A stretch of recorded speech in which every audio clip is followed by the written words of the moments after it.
Oh, itu punggur dah mati tu. Punggur.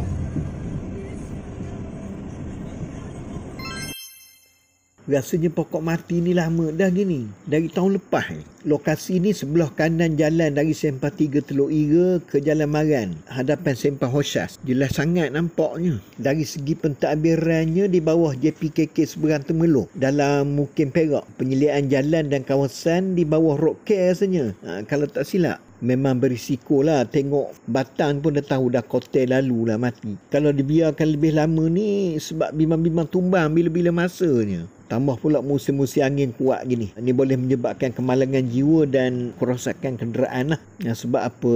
Ramai yang menggunakan jalan ni, terutama untuk ke sekolah, kedai makan, hospital, supermarket dan macam-macam pelbagai destinasi lagi. Jadi semolek-moleknya cepat-cepatlah tebang pokok mati ni. Bimbang ya.